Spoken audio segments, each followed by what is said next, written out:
क्या चल रहा है यार? क्या चल रहा है? एक हफ्ता में इतना कुछ बदल सकता है। मतलब पूरा वक्त बदल दिए, जज्बात बदल दिए वाला फीलिंग आ रहा है। एक हफ्ते में एक टीम लगातार 2-3 मैच जीत जाती है। एक हफ्ते में एक प्लेयर हैट्रिक करके वापस आता है, फिर एल क्लासिको में पोटी कर देता है। एक हफ्ते में एक क्लब का नक्शा बदल जाता है। और हाँ, आज इस वीडियो में हम लोग बात करेंगे मैनचेस्टर यूनाइटेड लेके, और उन लोगों का जो करंट सिचुएशन है, जो शॉक ऑफ द डे वाला डिसीजन है, उसको लेके हम लोग बात करेंगे। तो आप लोग सबको पता ही अभी तक हो चुका होगा कि मैनचेस्टर यूनाइटेड सैक कर दिया है एरिक टेन हैग को, जो एक बहुत ही बढ़िया डिसीजन है, ये मुझे पर्सनली लगता है। लेकिन मेरे को कुछ सवाल है Manchester United board, Jim Ratcliffe, Ineos से। ये सैक अभी इतना ज़रूरी क्यों हो गया था? ये सैक तब क्यों नहीं आया जब मैनचेस्टर यूनाइटेड लगातार मैचों में हार रहा था, मैनचेस्टर यूनाइटेड लगातार मैचों में पॉइंट्स ड्रॉप कर रहा था, पॉइंट्स लूज कर रहा था? क्योंकि आपको एक ट्रेजेक्ट्री दिख जाता है, ठीक है, आपको एक दिशा दिख जाता है कि हाँ भाई, ये जैसा खेल रहा है, आइडेंटिटी से कॉम्प्रोमाइज़ नहीं कर रहा है, ये जैसे खिला रहा है प्लेयर को, रिजल्ट आज नहीं आ रहे हैं लेकिन कल ज़रूर आएगा, क्योंकि ये अपना कोर प्रिंसिपल से हट नहीं रहा है। लेकिन ऐसा नहीं दिखा था आपको। आपको दिखा था कि this team is going down, this team is in shambles, फिर भी आपने नहीं किया। अब जाके वेस्ट हैम से हार के ऐसा क्या चेंज हो गया कि आप उसका बैकरूम सपोर्ट स्टाफ को रख के उनको हटा दिए? अब जो एरिक टेन हैग को सैक किया जा रहा है, इसमें से उसको 15 मिलियन यूरो कॉम्पेंसेट करना पड़ेगा, जो कि जाएगा क्लब के लॉसेस में। उसके ऊपर जो ये पैथेटिक फॉर्म जा रहा है, अगर आप टॉप 4 फिनिश नहीं कर पाए तो उसमें से आपको रेवेन्यू जाएगा। पाएंगे कि अगले जो मैनेजर्स हैं, जो र्यूमर्ड मैनेजर्स हैं, जो इतने इंटरनेट में अभी सर्कुलेट कर रहे हैं, उन लोगों को लेके, तो कुछ मैनेजर्स ऐसे हैं जिसको मैं स्ट्रेट अवे डिस्कार्ड कर दूंगा। कुछ मैनेजर्स ऐसे हैं जो रियली पोटेंशियल रखते हैं इस क्लब में आके इसका जो ओहदा है उसको बरकरार रखने का। तो बढ़ते हैं इस वीडियो में, और वीडियो के अंत तक ज़रूर बने रहिएगा, क्योंकि वहीं पे मैं बताऊंगा आपको कि मेरे को क्या लगता है क्या होना चाहिए, ठीक है। तो पहले जो एरे गहरे नथु गहरे कोचेज है जिसको लेके र्यूमर्स आ रहे हैं, उसको मैं नकार दूंगा। उसको अकॉर्डिंग टू मी, ये मेरा हम्बल ओपिनियन है, कुछ भी हो सकता है फुटबॉल की दुनिया में, और लास्ट एक हफ्ता जैसे जा रहा है, मेरे ओपिनियन में ये लोग नहीं आना चाहिए, और क्यों नहीं आना चाहिए वो भी मैं आपको बताऊंगा। तो वीडियो में बने रहिए। पहला कोच जिसका नाम बहुत आ रहा है फिर से, ये एक फोर्स र्यूमर है, जो है थॉमस टुशेल। भाई वो नहीं आएगा। कुछ हफ्ते पहले वो इंग्लैंड का कोच बना है, अचानक से क्या आ जाए? वो इंग्लैंड का जॉब अभी छोड़ के, उसका टेक्टिकल बोर्ड छोड़ के वो अभी मैनचेस्टर यूनाइटेड में आएगा? ऐसा नहीं होगा, ठीक है। नेक्स्ट कोच है गैरेट साउथगेट। गैरेट साउथगेट खुद ये बताया कि अभी वो थोड़ा सबैटिकल लेना चाहता है, और मुझे लगता है कि उसको पूरा सबैटिकल में ही रहना चाहिए, उसको वापस नहीं आना चाहिए।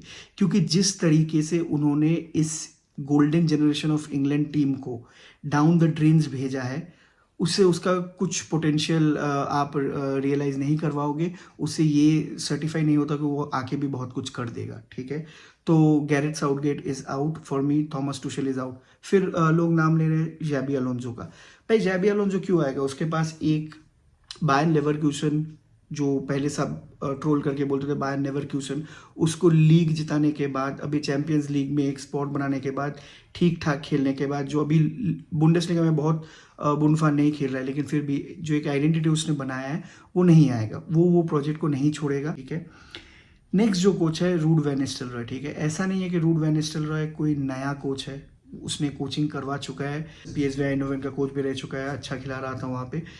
तो वो अभी इंटरिम कोच है, ठीक है। अभी इंटरिम कोच के ऊपर प्रेशर उतना नहीं रहेगा जितना एरिक टेन हैग के ऊपर था। तो Ruud van Nistelrooy as a Manchester United coach, जिसको पता है क्लब के बारे में, जिसको पता है इंग्लिश प्रीमियर लीग के बारे में, कैन वर्क। जैसे आप लोगों को ओले गुनार सोल्शायर ने एक इंटरिम मैनेजर बाउंस दिया था, ये भी दे सकता है, ठीक है।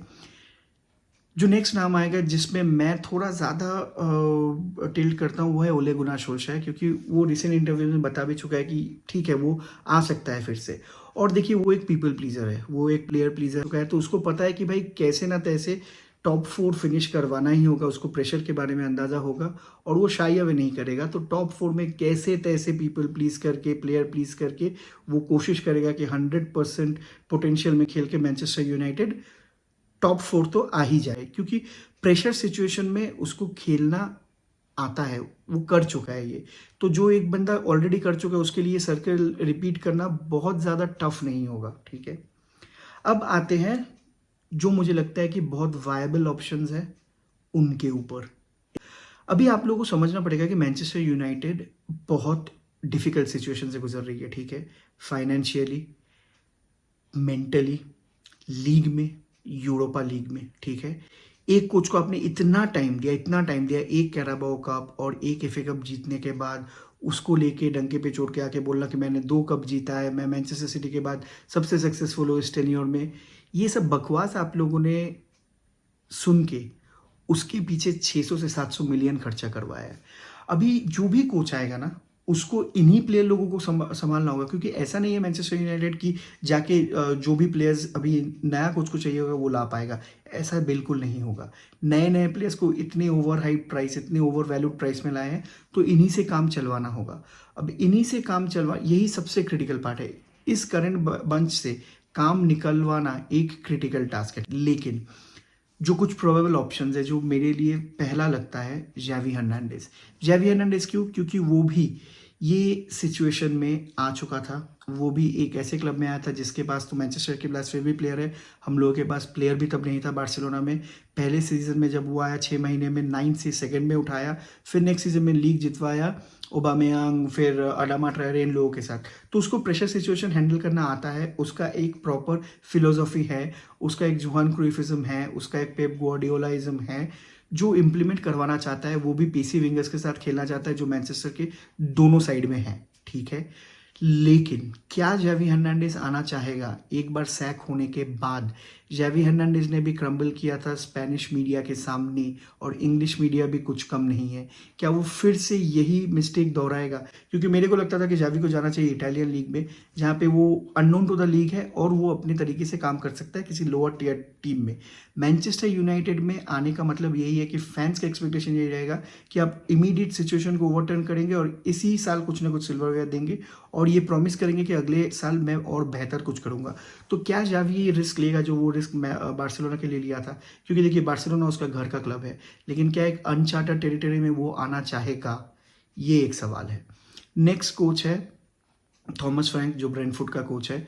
अब इसमें मैं एक ही चीज़ बोलूँगा भाई, ब्रेंटफोर्ड को कोचिंग करवाना इज़ लाइक कोचिंग ब्राइटन हो, उससे भी बदतर है। लेकिन ग्राहम पॉटर को भी लाया गया था बहुत एक्सपेक्टेशन के साथ, चेल्सी ने जो पैनिक मोड में डिसीजन लिया था लेकिन काम नहीं किया। तो मैं यही बोलूँगा, वो भी एक डैनिश कोच है, उसको लाके अभी डैमेज कंट्रोल नहीं हो सकता। थॉमस फ्रैंक बहुत ही बढ़िया कोच है, रिस्पेक्ट वेयर इट्स ड्यू, लेकिन वो आके ये प्रेशर सिचुएशन हैंडल नहीं कर पाएगा, ठीक है। इसके बाद let's address the elephant in the room, Ruben Amorim.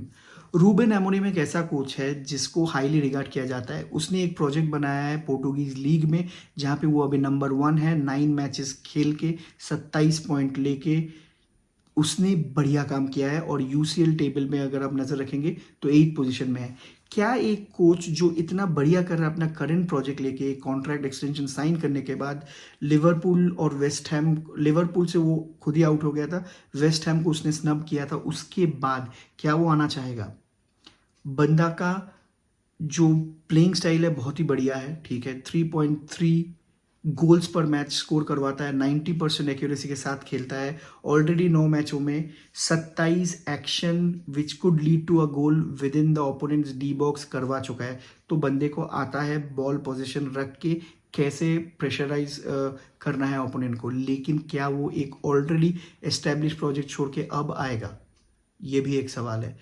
उसे चाहिए, वो एम्बिशियस है, उसे चाहिए एक नया प्रोजेक्ट, उसे चाहिए सब कुछ, लेकिन इस डामाडोल सिचुएशन में क्या वो आएगा? क्योंकि इस पॉइंट पे रैडक्लिफ और INEOS has to make the correct decision, क्योंकि यहाँ पे कोई 50-50 नहीं है, इधर इट्स अ हिट और इट्स अ मिस, ठीक है। तो जैसे कि मैंने कहा, मैं अपना डिसीजन बताऊंगा कि क्या करना चाहिए इस पोजीशन में।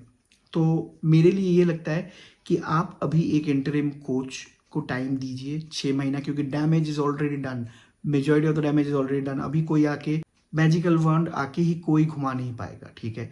तो मेरे को लगता है ओले गुनार को फिर से लाइए, उसको बैक कीजिए, 6 महीना निकालिए, 2025 तक वेट कीजिए, तब जाके रूबेन अमोरिम को अप्रोच कीजिए, देखिए वो कैसे पोजीशन में है। स्पोर्टिंग से 1 साल के लिए नेगोशिएट कीजिए, क्योंकि अभी 15 मिलियन आप दे के आ रहे हैं, फिर से 10 मिलियन का जो आप देना चाहते हैं, 25 मिलियन का नेट ऑन नेट लॉस होगा। तो क्या ये आप अभी लेंगे? क्या अमोरिम को आप अभी परस्यू करेंगे या आप नेक्स्ट 6 महीने तक बैठ जाएंगे? अगर मैं एक न्यूट्रल फैन हूं तो मैं यही बोलूंगा कि नेक्स्ट 6 महीना डैमेज कंट्रोल कीजिए, निस्टेलरॉय या ओले गुनार सोल्शर से काम चलाइए, लेकिन 2025 में रूबेन अमोरिम को परस्यू कीजिए। जब तक नहीं आता है पोर्टुगल मत छोड़िए, वहीं पे बैठ जाइए, उसके घर के सामने धरने पे बैठ जाइए, लेकिन उसको लेके आइए। लेकिन अभी जो सिचुएशन है बहुत डेलिकेट है, यहाँ पे आपको थोड़ा सा इंतज़ार करना पड़ेगा, थोड़ा सा पेशेंटली डील करना पड़ेगा और यहाँ से डिसीजन लेना पड़ेगा। तो बताइए मैनचेस्टर के फैंस, आपको क्या लगता है, क्या कौन सा कोच होना चाहिए? नॉर्मल फुटबॉलिंग फैन भी बताइए आपको क्या लगता है। चैनल को लाइक कीजिए, शेयर कीजिए, सब्सक्राइब कीजिए। और जैसे कि स्पीड जा रहा है, लग रहा है कि बहुत जल्दी कोई कोच अपॉइंट हो जाएगा, तो अगर वो रूबेन अमोरिम होता है उसको लेके भी डिटेल्स में वीडियो डालूंगा। अगर और कोई कोच होता है तो उसको लेके भी डिटेल्स में वीडियो लाऊंगा। तब तक के लिए अलविदा और चैनल को सब्सक्राइब करके जाना।